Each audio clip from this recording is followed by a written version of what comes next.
श्री गणेशाय नमः। हर हर महादेव। ओम नमः शिवाय। समस्त सनातन धर्म प्रेमियों को, जिज्ञासुओं को सादर नमन, नमो नमः। मित्रों,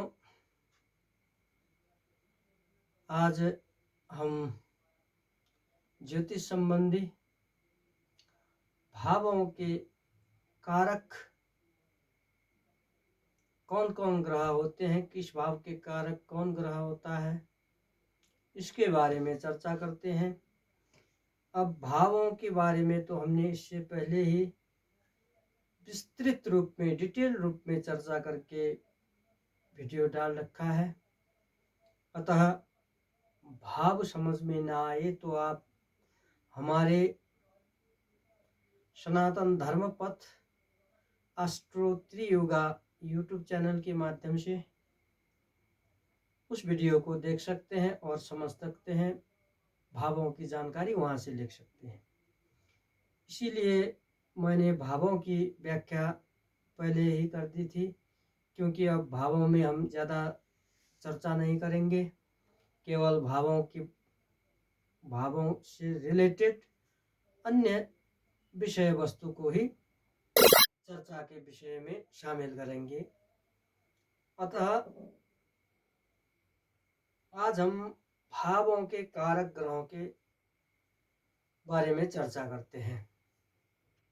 तो यहाँ कहा गया है, अधुना संप्रवक्ष्यामि विशेषं भावकारकं जनुर्लग्नं च विद्याद्वे आत्मा कारकमेव च।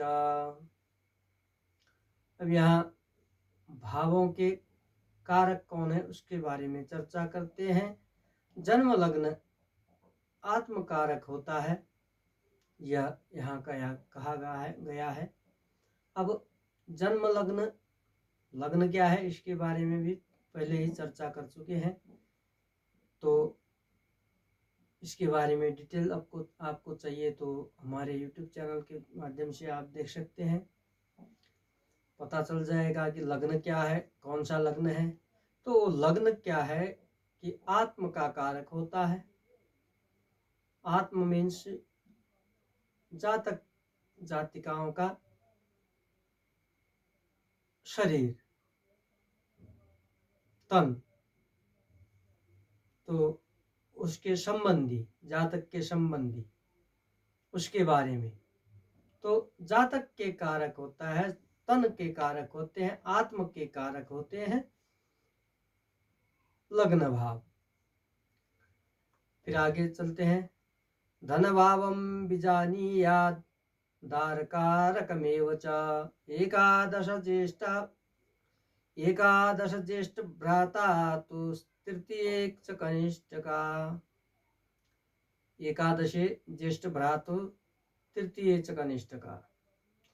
अब यहाँ कहा गया है कि धन भावम बीजानीयाद, धन भाव जो है स्त्री का कारक है, और 11वां भाव जो है ज्येष्ठ भ्राता का कारक होता है। तीसरा भाव जो है वो कनिष्ठ भ्राता का कारक होता है। श्रुते श्रुतम बीजानीयाद द्वारा सप्तम भावता श्रुतस्थाने ग्रहस्तिष्ठे सोऽपि कारक उच्यते। अब यहाँ कहा गया है, श्रुते श्रुतम बीजानीयाद द्वारा सप्तम भावतः। श्रुत भाव जो है पंचम भाव पुत्र का कारक होता है। बीजानीयाद द्वारा सप्तम भावतः, सप्तम भाव जो है स्त्री का कारक होता है। श्रुतस्थाने ग्रहस्तिष्ठेत सोऽपि कारक उच्यते, अर्थात पंचम भाव में यदि कोई ग्रह बैठा हो, स्थित हो, वह भी उस भाव का कारक हो जाता है। फिर आगे चर्चा करते हैं। सूर्यो गुरु कुजा सोमो गुरुर्भौम शिता शनि गुरुश्चंद्र सुतो जीवो मंदश्च भावकारका। अब यहाँ पे चर्चा की है कि 12 भावों में किस भाव का कारक ग्रह कौन है, इसके बारे में चर्चा की गई है। समझने की बात यहाँ भी है, क्योंकि फलादेश करते वक्त किस भाव का कारक कौन ग्रह है यह जानना जरूरी होता है। और आप खुद ही अपनी कुंडली में देख सकते हैं कि यदि जो ग्रह जिसका कारक है उसमें बैठा हो, उसमें दृष्टि देख रहा हो, उसमें दृष्टि के बारे में भी हमने पहले ही चर्चा कर दी है, उसमें स्थित हो, उसी भाव में बैठा हो या उस भाव में दृष्टि दे रहा हो, देख रहा हो उस भाव को, तो अच्छा माने जाएगा। तो यहाँ कहा है सूर्यो गुरु कुजः सोमो गुरुर्भौम शीतः शनि गुरुश्चंद्र सुतो जीवो मंदश्च भावकारकः। द्वादश भावों के चर्चा यहाँ की गई है। किस भाव का कारक ग्रह कौन है आइए जानते हैं। कर्म से का मतलब है प्रथम भाव से। प्रथम भाव का सूर्य, द्वितीय भाव का बृहस्पति गुरु, तृतीय भाव का मंगल, चतुर्थ भाव का चंद्र, पंचम भाव के गुरु, षष्ठम भाव के भौम मंगल, फिर सप्तम भाव के शुक्र, अष्टम भाव के शनि, नवम भाव के गुरु, दशम भाव के बुध, एकादश भाव के गुरु एवं द्वादश अंतिम भाव के फिर शनि कारक होते हैं। इस तरह हमें ज्ञात होना चाहिए कि प्रथम भाव का कारक कौन है, तो उस वक्त हमें ज्ञात होना चाहिए प्रथम भाव के कारक सूर्य ग्रह है। इसी तरह 12वां भाव के कारक कौन है, ज्ञात होना चाहिए कि 12वां भाव का कारक शनिदेव है, जिसके कारण हम फलादेश करने में हमें आसानी हो जाएगी और फलादेश का जो फल होता है वो एक्यूरेट आता है। यह सब हमें जब ज्ञात होंगे उसके बाद ही फलादेश अच्छे होते हैं, नहीं तो फलादेश एक तरफ होगा, जातक के जीवन का जो उतार चढ़ाव व्यवहार है वो दूसरी तरफ होगा, मेल नहीं खाएगा। फिर आगे चलते हैं। पुनस्तन्वादयो भावा स्थाप्यास्तेषां शुभाशुभं लाभं तृतीयं रंध्रं च शत्रुभावव्ययं तथा येषां योगेन यो भावस्तन्नांशं प्राप्नुयात् ध्रुवम्। अब जो अभी अभी हमने चर्चा की 12 भावों के कारक, यह नैसर्गिक कारक हैं। यह नैसर्गिक का मतलब होता है जो हमने काल पुरुष की कुंडली की चर्चा की थी उसके हिसाब से यह 12 भावों को 9 ग्रहों के किसके भाव को किस ग्रह के कारक माने गए हैं उसके आधार पर इसको विभाजित किया है। अब हमें क्या करना है, फिर भी तनु आदि भावों के शुभ अशुभ को लिखकर, अब यहाँ जन्म कुंडली के तत्कालिक कारक नहीं भी हो सकते। जैसे अब तत्कालिक में सूर्य क्या हुए, मारक भी हो सकते हैं। किसी जातक जातिका की कुंडली में जब जातक जातिका का जन्म हुआ तो वहां पर सूर्य क्या होगा, मारक भी हो सकते हैं। अशुभ उस कुंडली के लिए सूर्य अशुभ भी हो सकते हैं। तो यहाँ हमको फलादेश करने के लिए दोनों को देखना होगा। तन भाव का कारक ग्रह सूर्य है नैसर्गिक हिसाब से, लेकिन तात्कालिक हिसाब से जन्म कुंडली के हिसाब से सूर्य मारक हो गए। तो अब यहाँ देखना होगा कि सूर्य कैसा फल देगा। इसके लिए लग्न कौन सा है, सूर्य कहाँ पर है, सूर्य पर किस ग्रह की दृष्टि है, सूर्य यदि लग्न को देख रहे हैं या नहीं देख रहे हैं आदि इत्यादि समस्त चीजों को देखकर ही सूर्य का फलादेश करना होगा। अन्यथा यदि कुंडली में सूर्य मारक बन रहे हैं हम कह रहे हैं लग्न के कारक सूर्य ग्रह है तो सूर्य अच्छा फल देंगे, तो यह मैच नहीं करेगा। तो शुभाशुभ को लिखकर उनके शुभाशुभ का निर्णय करना चाहिए। अब ये तत्कालिक कुंडली को भी देखना चाहिए, नैसर्गिक को भी ज्ञात कर लेना चाहिए। उसके आधार पर अब तत्कालिक स्थिति में ग्रह कहाँ बैठे हैं, किसके स्वामी हैं आदि इत्यादि का निर्णय करके ही फलादेश करना चाहिए। आगे कहते हैं एकादश तृतीय आठवां छठा और 12वां भाव, इनके साथ जिस भाव का संबंध होता है उस भाव के फल का नाश हो जाता है। अब समझिए, जैसे एकादश भाव, तृतीय भाव, आठवां, छठा और द्वादश भाव, इनसे संबंध हो गया। जिस भाव का भी लग्न का संबंध हो गया। संबंध का मतलब क्या होता है?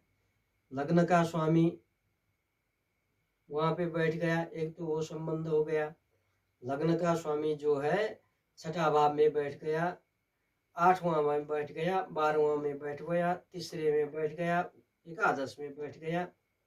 एक तो संबंध बन गया, इस तरह रिलेशन हो गया। दूसरा क्या होता है कि इन भावों का, जैसे छठे भाव का स्वामी जो है वो लग्न में बैठ गया, लग्न से संबंध बना लिया और दूसरा संबंध हो गया।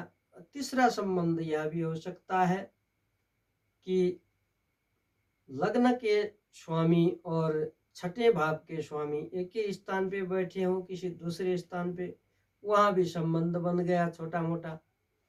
इस तरह संबंध बनाने से क्या होता है कि जिस भाव का संबंध होता है उस भाव का फल नाश हो जाता है।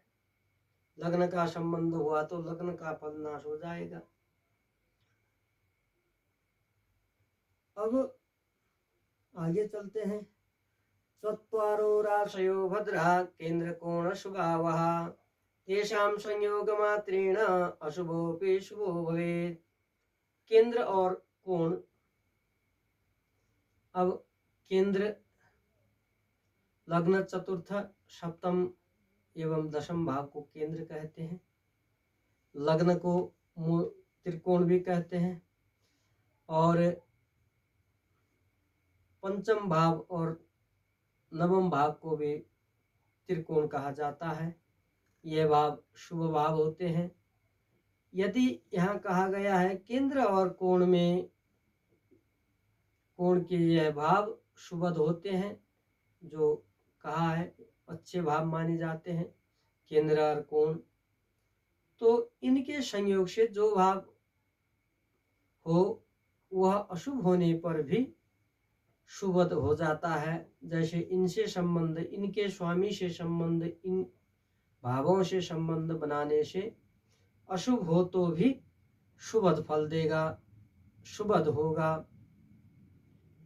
तो मित्रों, अब यहाँ समझने की बात है, भाव के कारक ग्रह नैसर्गिक रूप में, तत्कालिक रूप में नहीं, नैसर्गिक रूप में।